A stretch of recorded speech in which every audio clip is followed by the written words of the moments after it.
Malam hari ini kita berbicara seputar hari tentang Down Syndrome karena memperingati tadi, Prof, tanggal 21 Maret kemarin kan Hari Down Syndrome sedunia.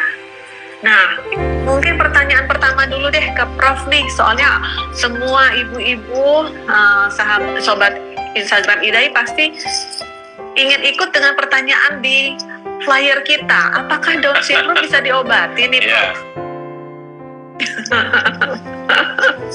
Oke. Gimana, Prof?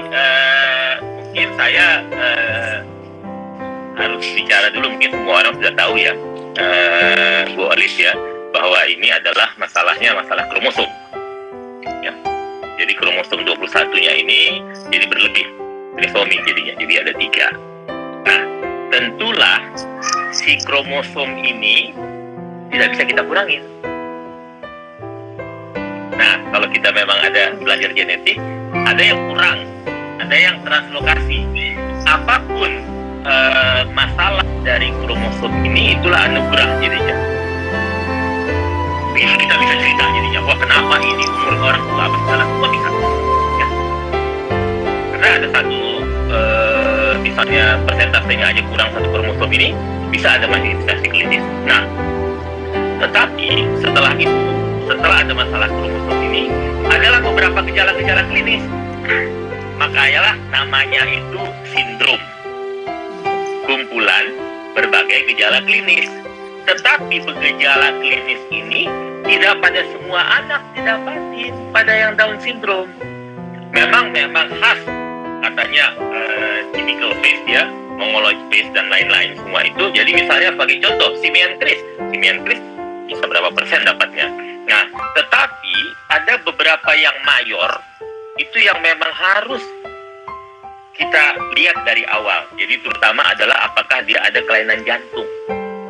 Nah, kalau kelainan jantung ini tentu harus kita obatin kan.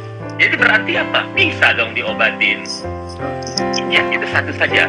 Terus yang kedua, kejadiannya untuk menjadi hipotiroid ini juga berapa puluh kali lebih besar ketimbang anak biasa. Ya. Atau pada awal-awal dia belum menjadi hipotiroid, tapi tusuk klinis jadi, tapi fungsi tiroidnya berpotensi diganggu. Nanti saya akan lebih bahas nanti tiroid ini.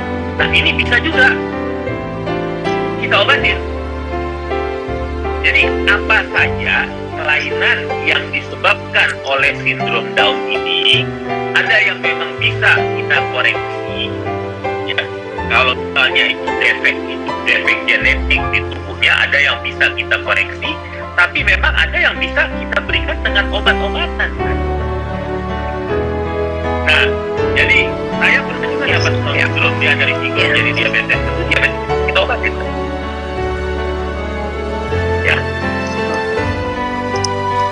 Ya, mungkin kalau bisa saya simpulkan, Prof, memang ini adalah kelainan kromosom, range yang cukup besar ya, Prof ya, dan tiap anak memiliki kekhasan sendiri, dan memang ada beberapa keadaan yang biasanya muncul pada Down syndrome seperti tadi ya, kelainan jantung, kemudian kemungkinan menjadi hipotiroid, sehingga di sini letaknya sebenarnya ya, Prof ya. Jadi sebenarnya kita cegah nih, jangan sampai penyakit jantungnya lebih lanjut atau hipotiroidnya tidak mendapatkan pengobatan, padahal hipotiroid Down syndrome ini harus ada untuk seluruh masyarakat Indonesia. Jangan sampai tidak terdeteksi, dia akan ke rumah sakit bukan karena Down syndrome dan screening penyakitnya, tapi karena penyakit yang sudah ada dari dia. Orang akhirnya melihat, oh ternyata Down syndrome, bisa luput ini, saya masih dapat yang seperti ini. Kan kejadiannya kan cukup ini, satu di antara 600 ya, dari 1000 kelahiran. Iya kan? Ya, betul, Prof. Oke, Prof. Sekarang saya coba ke Bu Olivia dulu ya. Tadi kan kalau Prof Aman sudah mengatakan ya, Bu Olivia, untuk sebenarnya kita lebih awareness ya, Prof ya. Awareness. Nah, dulu waktu awalnya Ananda ternyata didiagnosis sebagai Down syndrome, Bu Olivia kalau boleh sharing dengan kita. Sebenarnya kejadiannya bagaimana? Apakah memang sangat early seperti tadi yang Prof katakan, begitu awal sudah terdeteksi gitu, atau terlambat gitu. Gimana Bu Olivia waktu itu? Kalau boleh Ya. tahu nama Ananda siapa? Anak saya bernama Duhita Ratri, biasa dipanggil Mbak Ratri. Usianya sekarang sudah 22 tahun ya, kelahiran tahun udah besar 99. ya. Jadi dia sudah dikatakan remaja menuju dewasa sebetulnya, tapi secara usia mental kan memang tidak 22 tahun, mungkin seperti itu Dok ya. Ya, kalau mengenal atau mengingat masa saat saya mendapatkan Ratri, ya tentunya hampir semua orang tua atau seorang ibu para penyandang Down syndrome merasakan hal yang sama ya. Kita tentunya agak kaget, kemudian kok kenapa saya, kenapa kami, seperti itu. Apalagi di saat itu, di tahun 99, kondisi teknologi belum seperti sekarang.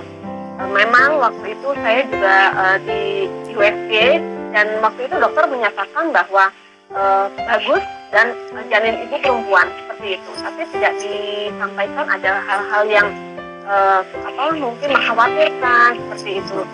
Saya sendiri pun tidak tahu apakah dokter tersebut mungkin mengetahui bahwa mungkin ada yang dicurigai tapi tidak menyampaikan kepada pasien, atau memang tidak tahu. Hal-hal seperti itu kan kita kadang-kadang sebagai pasien atau orang awam tidak tahu.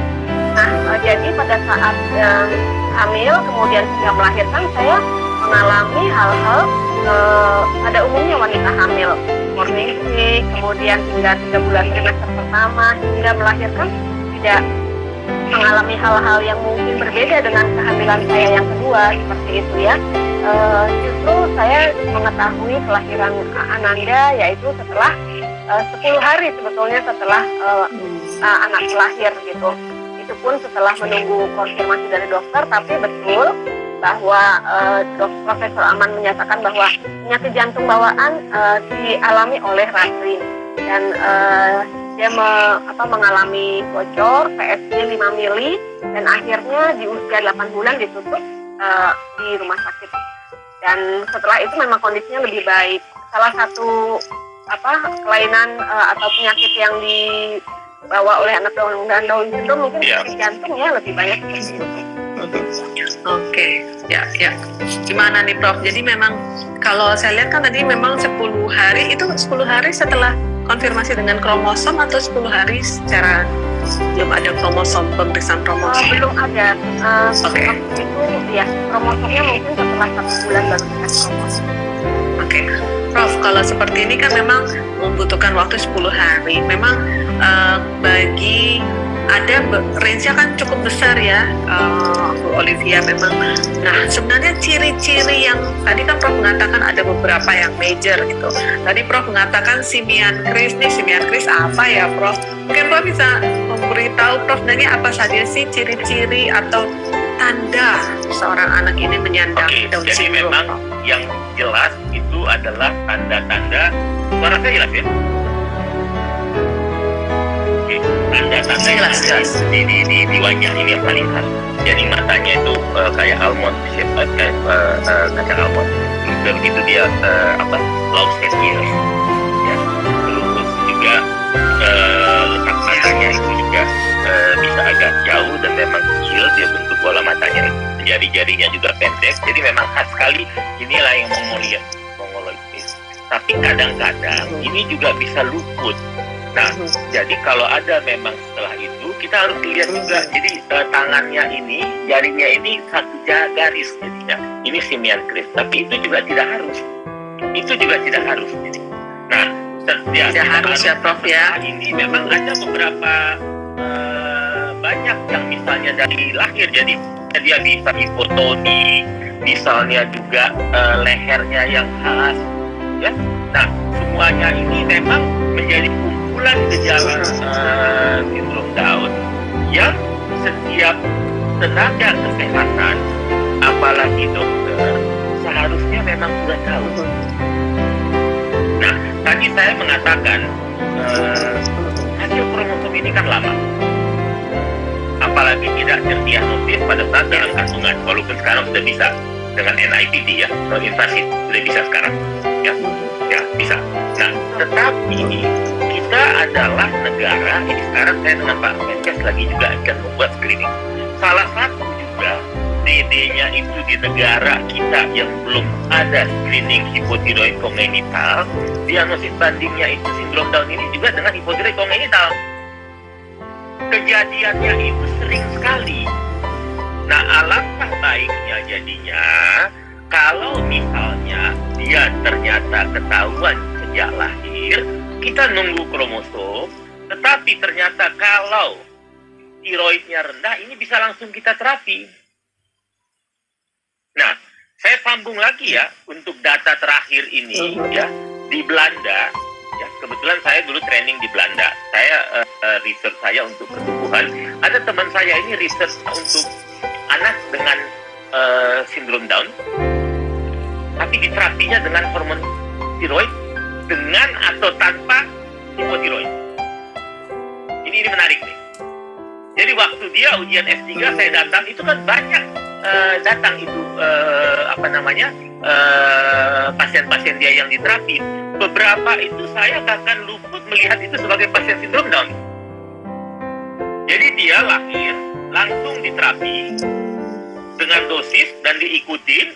Nah, hasil dari disertasinya ini, kognitif anak yang diterapi ini sampai umur 3-4 tahun lebih baik dengan anak yang sindrom Down tidak diterapi. Ya. Tidak diterapi.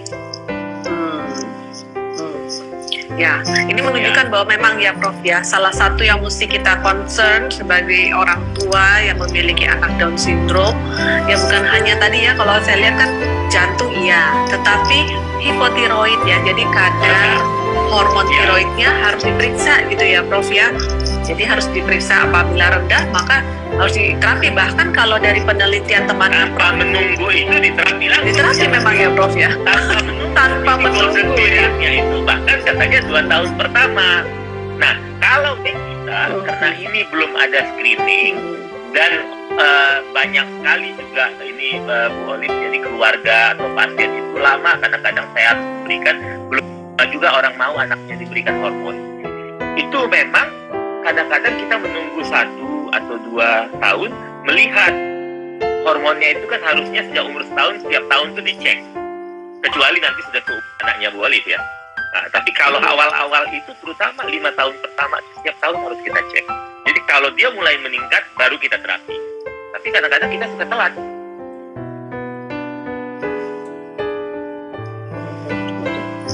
Ya. Nah, kalau berdasarkan pengalaman Bu Olive, Bu, waktu dulu kan sempat ya Ananda Ratri sempat dioperasi ya untuk jantungnya. Ada apa lagi Bu yang agak khas gitu pada Ratri? Apakah ada atau memang hanya itu saja? Ya, kalau untuk kondisi Ratri memang dia memiliki penyakit jantung bawaan saja. Kemudian saat usia 8 bulan langsung dibedah ditutup. Tapi sejalan dengan perkembangan, setelah ditutup perkembangannya bagus ya, motoriknya gitu. Nah, tapi mungkin tadi saya bertanya juga kepada dokter bahwa ternyata kondisi di Indonesia ini berbeda ya. Kita harus menunggu untuk terapi, kemudian dan mungkin bahkan sampai sekarang ya masih seperti itu, karena di awal kehidupannya mereka harus memiliki satu rangkaian pemeriksaan dulu nih untuk kesehatan seperti organnya mata dan lain-lain, kromosom, jantung dan lain-lain, kemudian baru masuk fisioterapi. Setelah bisa tutup baru masuk ke kelas terapi bicara, kemudian operasi dan seterusnya. Jadi memang lebih lanjut ya menurut dokter karena masalahnya begini Bu, di kita screening awal itu belum ditanggung banyak. Jadi kayak screening tiroid. Jadi kalau sebetulnya kalau kita sekarang ketemu pasien Down syndrome itu seluruh dari awal itu sebetulnya sudah ada SOP-nya. Dr. Bernie juga sudah tahu. Ini yang kita screening. Setelah itu tahapan-tahapannya ini di kliniknya Dr. Bernie juga kan. Umur segini harus kita lihat ini, umur segini harus kita lihat ini. Kita lihat kurvanya, kita perkembangannya, kita lihat imunisasinya. Nah, screening awal semua ini belum ditanggung oleh JKN. Mana jelas ya, karena tadi saya ada yang lihat. Nah, tetapi setelah dia jadi sakit, baru dia ditanggung.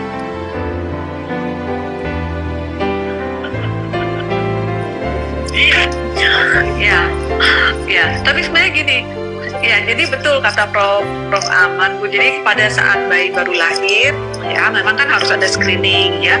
Tetapi sebenarnya screeningnya kan tidak hanya tentang kromosomnya saja Bu ya, tetapi tentunya tadi ya pendengaran, kemudian tadi jantung ya, kemudian juga tadi kalau kita mau melihat bagaimana dengan pertumbuhannya, karena pertumbuhannya khas Bu. Anak-anak dengan Down syndrome tentunya agak sedikit berbeda dengan anak-anak yang tidak Down syndrome. Kemudian perkembangannya juga khusus ya. Kita biasanya menggunakan ada milestone khusus untuk anak dengan Down syndrome gitu ya. Dan ini kita ikuti karena penglihatan juga kadang-kadang kita harus cek juga Bu. Jadi memang orang tua dengan anak penyandang Down syndrome ini memang orang tua yang hebat ya. Memang PR-nya banyak dan emang harus kuat-kuat gitu ya. Orang tua yang di potats ini adalah yang terpilih. Mereka inilah yang pahlawan betul. Ya, betul. Nggak gampang kan mengikutinya semuanya ini kalau saya bilang. Saya bisa mengatakan listnya ya. Dari apa yang semua dan kadang-kadang ketemu apa tidak. Tetapi karena banyak keluarga di sini yang mendengarkan kalau saya bilang. Jantung itu harus awal. Tiroid itu harus awal. Ya. Terus gangguan saluran cerna juga ada potensinya, walaupun 10-20%.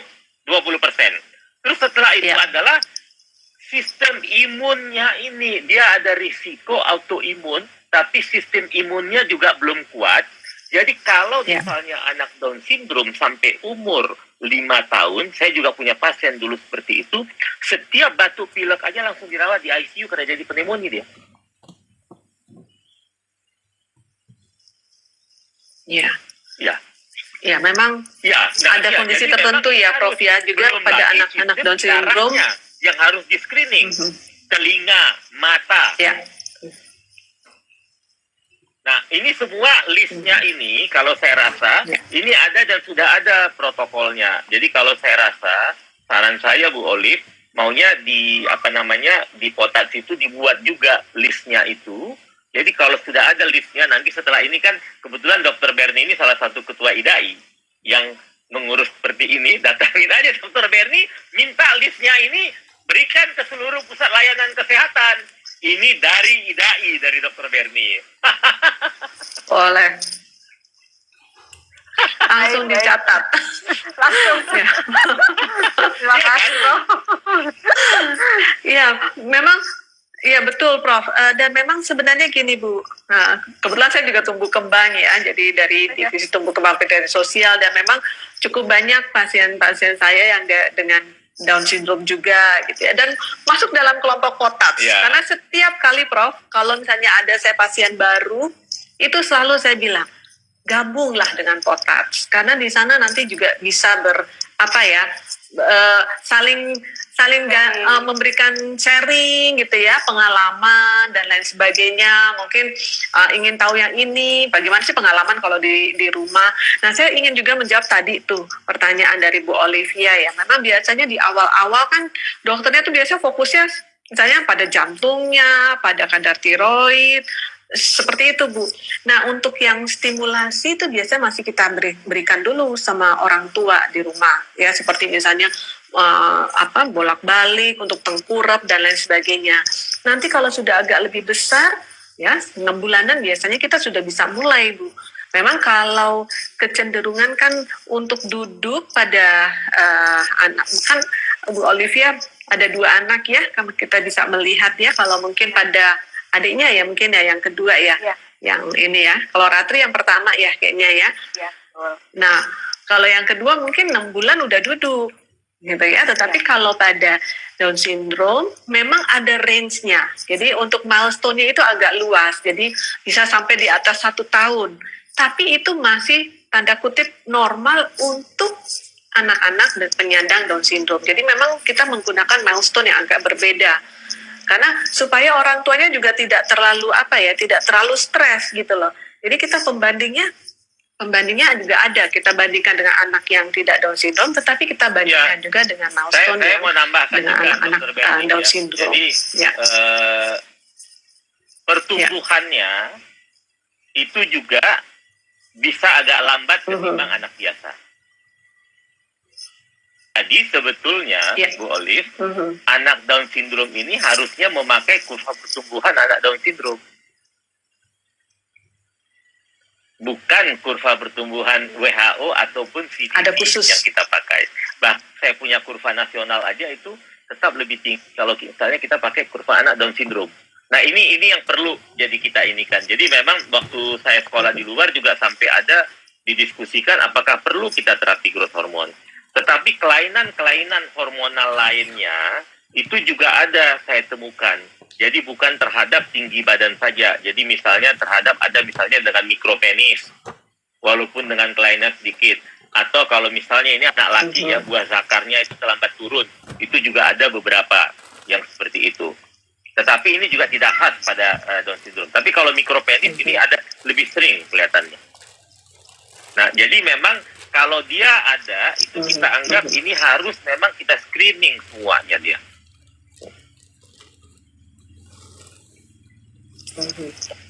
Ya, betul. Dan memang peran keluarga cukup besar ya, Prof ya. Memang karena mau tidak mau, misalnya taruhlah di terapi atau di sekolah kan ya Bu ya, mungkin hanya beberapa jam. Sedangkan sekian puluh jam lainnya, 20 jam atau bahkan belasan jam itu memang adanya di keluarga. Makanya saya selalu setuju sama Prof Aman tadi, ya orang tua dengan anak Down syndrome yang terpilih ya, memang ya Prof ya. Karena betul karena memang ekstra jadinya Bu. Nah, ini ada pertanyaan nih Prof, karena saya pertanyaannya sudah banyak sekali ya. Nanti juga ada pertanyaan untuk Bu Olive nih. Jadi sebenarnya Prof, kalau tips dan triknya Prof, karena memang saya tadi pagi, kemarin saya di Poli dan ada pasien kita di Poli yang juga Down syndrome. Nah, masalahnya ibunya usianya 26 tahun, Prof. Padahal dulu kan kita selalu kalau belajar, itu kan dikatakan salah satu faktor yang berisiko untuk mendapatkan anak Down syndrome itu ibu di atas 35 tahun atau 40 tahun malah ya. Nah, jadi ada pertanyaan juga. Jadi apa sih sebenarnya Prof tips dan trik untuk meminimalisir gitu, Prof? Apakah kita harus ada screening pranikah gitu, Prof? Ini ada pertanyaan misalnya. Screening pranikah itu saya tidak begitu ini ya kalau untuk Down syndrome ya. Kalau toh mau dibilang pro kontra ya terserah dah. Tetapi umur ini memang salah satu. Kalau umur itu dia pasti udah meningkat, ya. Tetapi yang selalu kita utak-atik sekarang adalah umur ibu. Umur ayah juga. Iya. Ya, ini kan saya nggak bisa jelasin nih kalau ini bagaimana faktornya. Ini cerita genetik ini akan ini. Nah, yang berikutnya adalah itulah genetik ibu dan ayah tadi itu. Nah, yang berikutnya faktor lingkungan juga. Ini yang kita banyak sekali yang kita belum pahamin. Nah, ada juga katanya risikonya dikaitkan dengan asam folat, tapi ini juga dengan penelitian. Ya. Nah, selain itu juga jarak kelahiran ini juga ada. Jadi sekarang ini Dr. Bernie banyak center-center ini memang mulai banyak mempelajari. Jadi dulu itu kan kita hanya hafal buta. Kalau umur ibu segini, risikonya meningkat. Kalau umur ibu segini, risikonya meningkat begini. Ternyata yang kita dapat sekarang ini banyak berbeda-beda. Nah, jadi ada beberapa center, mereka itu mulai melihat apakah ada faktor lain setelah itu. Tapi tetap, risiko yang pertama adalah umur ibu saat hamil memang. Tetapi bukan hanya satu itu saja kejadiannya ini. Ya. Itu bisa menjawab mungkin ya? Ya, betul. Nah, mudah-mudahan Prof, karena memang saya lihat juga beberapa, dan kemarin bukan kasus pertama ya, kita banyak sekali sekarang yang 26 tahun, 29 tahun, anak pertama gitu ya. Dan mungkin sudah bergabung, mungkin Bu Olive mungkin tahu ya, beberapa saya minta gabung untuk ke Potats ya. Atau misalnya saya jadi pengen tahu nih dari Bu Olive, sebenarnya pengalaman di Potats Bu, apakah orang tua juga cukup banyak yang masih muda-muda gitu, dan apa yang Ibu Olive lakukan pada saat mereka ingin bertanya, tentunya kan tidak mudah ya Bu ya untuk menghadapi memiliki anak dengan Down syndrome gitu, kemudian masuk ke dalam POTAS. Nah, biasanya apa yang POTAS atau Bu Olive lakukan untuk mereka? Ya, untuk saya sendiri, saya juga mempunyai fratri itu di usia 26 tahun. Dan kondisi itu juga kita kaget ya, karena di awalnya juga saat itu kondisi kami belum mengerti tentang apa itu Down syndrome sebetulnya. Di satu sisi informasi belum seperti sekarang, internet dan lain-lain memang belum, informasi pokoknya masih jauh sekali minim di tahun 99 itu. Dan kalau di anggota POTAS itu sendiri, kita menamakannya sahabat POTAS, itu justru juga sudah banyak sekali ya yang tidak memiliki resiko tinggi seperti usia lebih semakin tua semakin mempunyai resiko, tapi di usia 26 ke bawah pun ada. Bahkan ada beberapa sahabat POTAS yang juga memiliki anak dengan Down syndrome, misalnya di usia 24 tahun misalnya. Tapi anak pertama, tapi di usia 35 tahun ke atas, ibu ini hamil lagi, tapi mempunyai anak tidak dengan Down syndrome. Jadi mungkin itu kuasa Tuhan ya, Prof. Nah, jadi gini. Boleh. Ya, jadi gini. Silakan, Kalau Prof. kita cerita mengenai kelainan genetik atau kelainan bawaan, ini banyak sekali masih rahasianya. Tapi data epidemiologi atau laporan kasus-kasus ini berlaku di seluruh dunia. Nah, saya bisa katakan listnya ya, ini dibahas tadi dan kebetulan Bu Olive itu. Kalau umur ibu itu antara 15 tahun bahkan sampai 29 tahun, risiko bayinya itu DS 1 dari 1.500. Ya. Kalau usia ibunya 30 tahun sampai 34, itu jadi 1 banding 800. Kalau usia ibu 35 sampai 39, 1 banding 270. Kalau usia ibu 40 sampai 44, 1 banding 100. Tapi kalau usia ibu di atas 45, 1 di antara 50 kelahiran. Dan ini bermakna. Semakin tinggi ya, Prof ya, semakin. Nah, tetapi kita tidak bisa mengatakan, oh saya baru 15 tahun, saya 16 tahun, kenapa? Itu saya bilang, itu nomor 1 faktor usia maternal, usia ibu, tapi penunjang terjadinya ada faktor-faktor lain lagi itu. Tadi saya sebutkan.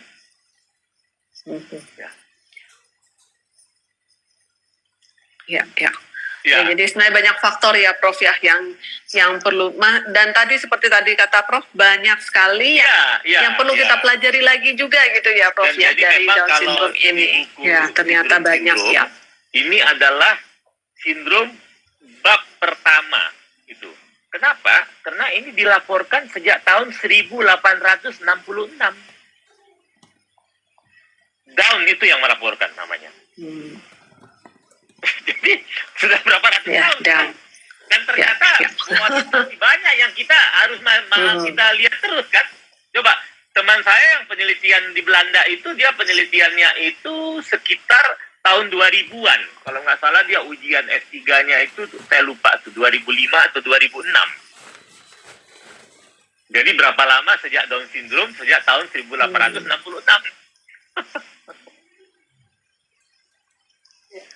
Ya. Dan masih sampai sekarang ya. Kalau ada juga ini dokter atau peneliti-peneliti yang atau misalnya banyak sekali yang masih bisa kita amatin yang kita belum tahu, walaupun ini adalah sindrom pertama kalau di seluruh buku sindrom. Jadi kalau di buku seluruh sindrom itu, sindrom ini yang pertama harus diketahui adalah memang adalah sindrom Down syndrome. Nah, tetapi tadi kan saya katakan, ya. Nah, kalau boleh juga Bu Olive, kita juga berjuang bahwa kromosom ini harus ditanggung oleh BPJS atau JKN. Ya, karena apa? Ya, karena kan dia yang klasik trisomi 21 itu memang 94%. Yang mozaik 2,4%, yang translokasi 3,3%. Nah, jadi hampir 6% ini kita bisa tidak ketahuan. Dokter Berni bisa menjelaskan kan potensi Ya, ini genetiknya bagaimana kita optimalkan kalau kita kecolongan Iya. bahwa ternyata dia down